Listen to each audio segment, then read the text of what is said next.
technology is fast transforming and impacting every aspect of our lives: work, relationships, purpose, identity, health, longevity, learning, and growth. However, the level of awareness, preparedness, and adoption are still moving at a suboptimal pace, especially in the educational institutions. Recognizing the need for greater urgency, Humane Learning launched the Humane AI Literacy Mission on the 17th of July at Bharat Mandapam with 500 school heads from across the country. Manit Jain, the co-founder of Heritage Schools I Am a Teacher and founder Humane AI Literacy Mission, spoke at length with Ashish Parikh from Times Network in an exclusive interview. Joining us right now on this special show is a man who's been in this industry for the longest time. He's got over a couple of decades of experience with experiential learning at the Heritage Schools, and now he started the Human AI Literacy Mission to address this issue of multiple stakeholders across the education system. Mr. Manit Jain, thank you for joining us. Thank you so much for having me here.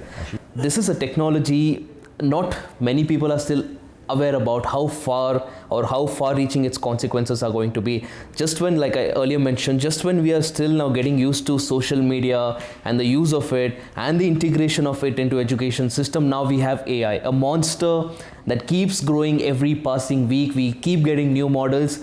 There's no limit right now to where this might end up. In an environment like this, how do education systems keep up? The pace and scale of change that we are seeing right now is absolutely unprecedented. Yeah.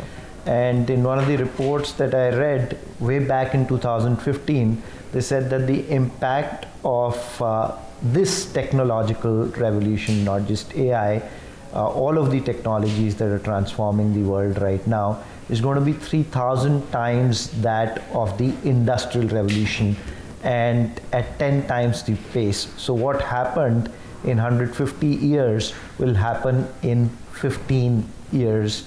You don't let children especially figure out by themselves. This is not like the Microsoft Excel or Word that children will learn by themselves or PowerPoints. This is something that will require very specific training, because children can either use this technology to amplify their thinking, or they can use it to completely destroy their thinking.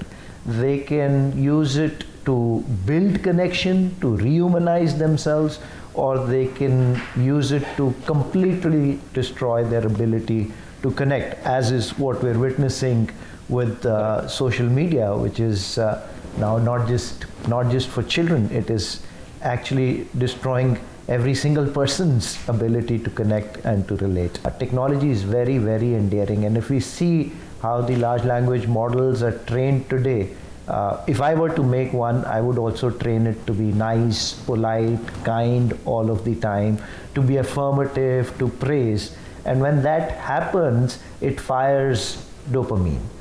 And then kids will crave more and more and more, and that'll put them into a dopamine loop, which can be very, very destructive. And they wouldn't be able to deal with the outside world, which is completely opposite. Which is completely the opposite. So picture this scenario, that an 8-year-old child right now, who in 5 years has an AI tutor, has an AI companion, an AI boyfriend, girlfriend, an AI counselor, an AI mentor, an AI teacher, everything.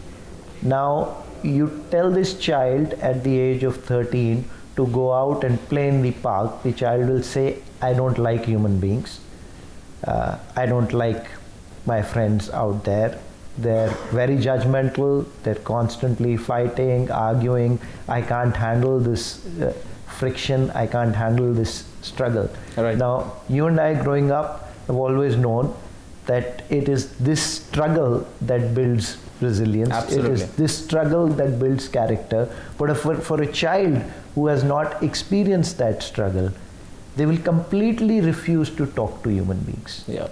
It's a very great risk. So which is why we need to keep the human at the center. We can use technology to completely rehumanize education or to completely dehumanize education. Don't think that any technology can replace education, because education is for the whole being. It is not simply for teaching the subject. But unfortunately, what has happened over the last 200 years is that we only chase subject outcomes. Yeah. Now that is the mechanical part that can be, to some extent, I would say even to a large extent, be outsourced to machines, so that the time that is saved there can be reclaimed by teachers to teach the child. Yeah. So adults can start focusing on the child and not just the subject. Right. Because that's the most unfortunate thing that has happened to education in the modern education system, that we only chase subject content and we've forgotten about the child. Do you think with AI this is also a concern wherein teachers, educational institutions know the power of AI, but they do not know how to go about it? So I think there are problems happening at three levels when we talk about adoption of AI. Correct. And I'll compare it later to earlier technologies in education. Those three problems are: one, as a school leader, I myself am not sure of what to do. I'm worried about malpractice, I'm worried about children cheating the system. I'm worried that many of these kids will be way ahead of my teachers. Yeah. Because kids are smart at this thing. Yeah. Let's face that. Second issue is I'm overwhelmed with products. There are many people coming and throwing these new AI edtech products at me, and I'm not even qualified to assess these products. Most of these are new anyways. They don't have established credentials in terms of or even testimonials or reviews or anything. Now, how do I judge what's a good product? So I stay away. The technology is so new, there's no precedent. Yeah.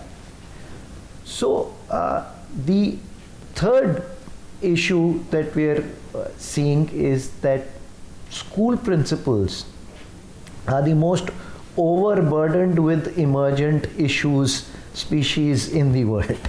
I can tell you, profession, having sat in that chair for many years, there are so many things that happen on a daily basis that are so urgent that it gets very difficult to focus on what is important. So with these three things happening simultaneously, I just move slower than I'd like to. So many school leaders that I talk to tell me that they want to, but they don't know where to start, and which is where we thought that we needed almost a movement, a mission where we'll empower school principals systemically with the limited time that they have, and have a program for students and teachers that they can learn at their own pace, that they can adopt at their own pace, which ensures that all stakeholders are aligned and can move at the required pace, because the technology is not going to slow down. Absolutely. But what AI is going to enable is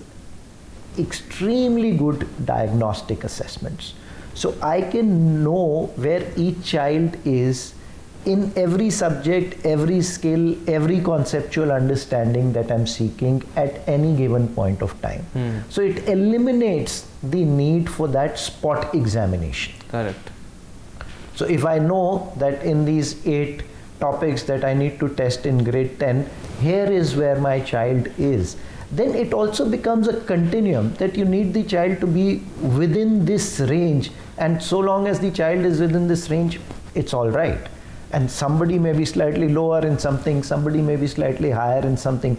We start seeing kids more holistically, and not through those narrow parameters. Because you mentioned the fact that it's such a large country, and we say diversity is our strength as well. But the problem also is, whenever you come up with a technology, democratizing it in this country is a massive challenge. AI adoption in a private school can be completely different to AI adoption in a government school, and in a society as fragmented as ours, as lopsided as ours, one section of the society, students getting access to cutting edge technology and developing quicker, and the other side, which anyway was lagging behind, will lag behind a lot more. So how does one find that balance? I think that's a very big challenge for us. My simple short answer is, if I had it my way, I would make it a part of right to education. Give every child a device, connectivity, bandwidth, to ensure that every child has access right now. See, we won't be able to place a competent teacher in front of every child, not in 10 years, not in 30 years. It is not going to happen. Yeah. But we can get them technology, and we can get them a caring teacher who may not be subject competent. There is somebody who cares in every village. There is somebody who loves that child in every village. There is somebody who can connect with that child in every village. Put technology in their hands, give something to the kid to rely on, and we can make significant progress. But you're very right. If not done with a great sense of urgency and with the right kind of training and responsibility, this could again deepen the digital divide. I think the government has done fantastically well in putting the right policy in front of us. Now, implementing it is another ball game altogether, and right now we're seeing even the best of independent private schools, the most well-resourced schools, are struggling to adopt technology well. So we can, through this mission, at least allay some of those fears, help them get rid of some of that resistance that they have right now, and provide a systemic solution that helps them make progress. And right now we've developed it in Hindi and English, and we're going to do it in multiple languages as we move forward. It can definitely support schools in implementing that technology across all levels, and we're going to work with, as you know, the foundational program is entirely free, which will be adequate for most kids for a long time. At least it introduces them to the basics of technology, how to use it responsibly, how to keep themselves safe. A lot of that is getting covered, and enough tooling and age appropriate at multiple levels. So it should really make a difference in how schools adopt technology. Right now we are sitting in a country where something such as the NEP 2020 also is facing resistance. Right. It's not there across the entire country. So in a country like this, how do you scale a new model like this? See, it's just convincing, forget the infrastructure, forget everything else, just convincing the system to adopt is a massive challenge. See, shifting the mindset is challenging to begin with. You're absolutely right. Now, do educators want it? Do parents want it or not is the first question. So, to my mind, when I earlier said that we have an opportunity to actually rehumanize education, what are we doing right now? We just take kids, put them on an assembly line, they're just going from one subject period to another subject period. Where is the joy? Where is the whole child in this entire system of education? So if educators really want to make that change, the government really wants to make that change. Yes, and that's an interesting point, because you said, do the educators want it? Let's assume yes. Do the parents want it? Let's assume yes. Will the Sarkari Babus also accept a model like this? Of course they will. See, NEP is very clear that they want to move in the right direction, which is good for the child. The government really wants it too. But who makes the change first? Think about that. So the educator will keep saying that the system is what it is. Still my child is being judged on the CUET score or the board examination score or whatever entrance examination. So how do I ignore those areas? But you don't actually have to ignore those areas. If you use technology well, if you make every child AI literate, they'll be able to create their own AI tutors. High schoolers will be able to make their own AI tutors, their own GPTs to do their work smarter. They'll be able to engage with higher problems. Yeah, it's a different matter that we'll have to train them how to use this as a scientific calculator and not as a calculator. Yeah. To actually amplify their thinking. Correct. But we'll have to make the mindset, the structure, the behavior, all three will have to change together. Okay. It's not going to be one after the other. If we keep waiting for everybody to change their mindset and then work on the system,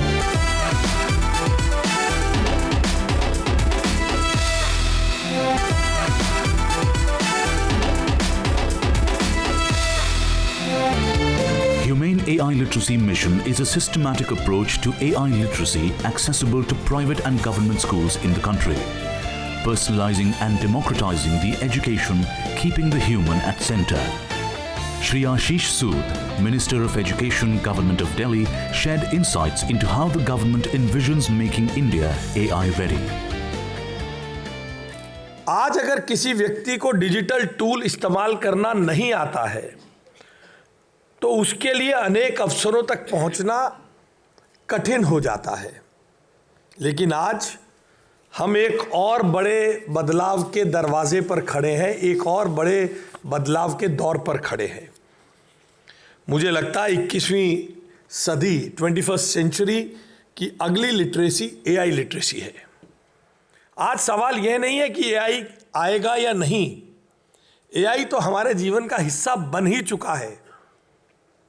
सवाल यह है कि क्या हमारे बच्चे AI का केवल इस्तेमाल करेंगे या उसे समझकर जिम्मेदारी के साथ इस्तेमाल करेंगे। क्या वे एआई के केवल कंज्यूमर्स बनेंगे या एआई क्रिएटर्स, इनोवेटर्स और प्रॉब्लम सॉल्वर्स बनेंगे। मुझे पूरा विश्वास है कि आने वाले समय में जिस तरह रीडिंग, राइटिंग, डिजिटल लिटरेसी हर बच्चे के लिए आवश्यक बनी, उसी तरह एआई लिटरेसी भी एक बेसिक लाइफ स्किल बनने जा रही है। इसी वर्ष कुछ महीने पहले भारत में ही, while I was speaking this line, it suddenly struck me, Bharat में ही नहीं, भारत मंडपम में एआई समिट की मेजबानी की गई थी और भारतीय प्रधानमंत्री श्री नरेंद्र मोदी जी ने इस अवसर पर एक महत्वपूर्ण संदेश दिया था। उन्होंने कहा था एआई का विकास ऐसा होना चाहिए जो ह्यूमन सेंट्रिक हो, इंक्लूसिव हो और रिस्पॉन्सिबल हो। मुझे लगता है आज का यह मिशन उसी सोच को हमारे स्कूल्स और क्लासरूम्स तक ले जाने का प्रयास है। Dr. Biswajit Saha, Director for Skill Education and Training, CBSE, in conversation with Mr. Arunabh Singh, Director Principal, Nehru World School, spoke about the importance of preparing the teacher for this revolution. Is the CBSE expecting the computer science teacher to level up and be teaching this, or the math teacher is leveling up, or are we now expecting an AI teacher to come in and solve this, because that teacher doesn't exist? This is a very good question. I think here we want to enhance the capability of every educator present in the school. So please listen to me. No matters from which backgrounds you are, it is equally important for the maths teachers, science teacher, and social science teachers. So data interpretation through social science teachers, it would be more effective in the classroom. For science teachers, through simulation-based learning, and maths is all about your algorithm thinking. So first of all you teachers must undergo fundamentals of CT and AI. NEP 2020 placed technology, innovation and future-ready skills at the heart of India's education vision. Let's hear the views of the education leaders from Sarvam AI and Google. There has never been a time in history where a teacher is able to look at 60 notebooks right then and there. And some of these things I can make possible today. right? It has never been possible that you do formative assessment in a 40-minute lesson and last 15 minutes you are able to remediate that, right? Has never been possible. It has also never been possible that in a multi-grade, multi-level classroom, I am able to do group instruction. By the way, learning is a group activity, right, at the end of the day. And so personalization at a 1 is great. Personalization at a differentiated level of 25 students, 3 students from grade 5, 7 students from grade 8, right? Something that AI can actually do very, very well. So we have some perspective and point of view with respect to right application of this technology. I think the job of teachers is not going to get easier. I think it's just going to get more and more richer. And why do I say that? Because when you have, if you look at education, right, the cost of generation of all of this content is really how we have assessed students and their learning so far. Now that cost of generation is gone, right? AI generates all of these things, right? It's the comprehension that will start mattering. What you could do with AI, you had to be technically very savvy, you had to know coding and LLMs and a lot of very deep tech stuff. Today, all you need is this amazing smartphone. Talk to it and say, hey, can you create a lesson plan for me? Can you create questions based on this topic for me? And it starts working for you. Now, on one hand, it will absolutely make things easy for teachers by giving them time back, improving the quality of output that they can provide for students. In a country like ours, where we have 10 million plus K-12, a million plus higher ed teachers, let's be honest, not all teachers are at the same level. This could be that leveler who could help teachers dial up, and thus whether you're in section A or section B, in Delhi or in one corner of Dera Village, you could potentially be at least looking at same content being delivered by the teacher. Over 500 school leaders from all parts of India shared their views on the importance of the mission.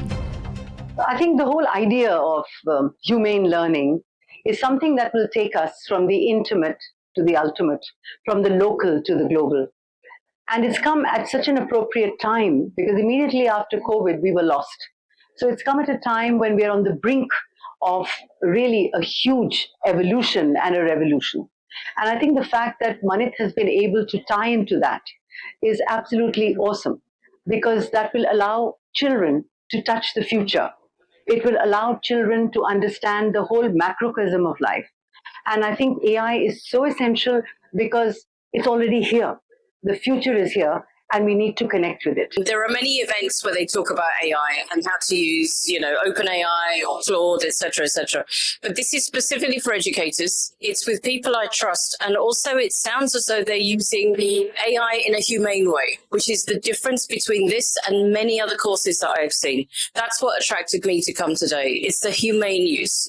So not only what do we do for educators, how do we prepare our students for an unknown world, but also what are we doing with humanity? Because we're in a really important position right now as mankind. Which way are we going to go with AI? Are we going to allow it to do things for good, or are we going to allow it to actually dominate mankind? So this is our decision that we're making, and our children will make that decision as well as us. And I would like to congratulate Manit and his entire organization for making this possible for all of us to come in here from remote parts of India. And I think this will go a great way. Congratulations. I think it's really important that we are having representation from lots of different kinds of schools here in India. I think it's really lovely that we're all listening to one another and learning from one another, and that we're also focused on the future and what our future students will be needing. Technology brings great promise for rehumanizing education. Yet, if we fail to navigate the risks and end this mindless pursuit of examination results, we could end up doing more harm than good. Education is not a race to the top. It is a journey to take every child across to the promised land. And with the tech available, we really can make this possible for every single child in the country.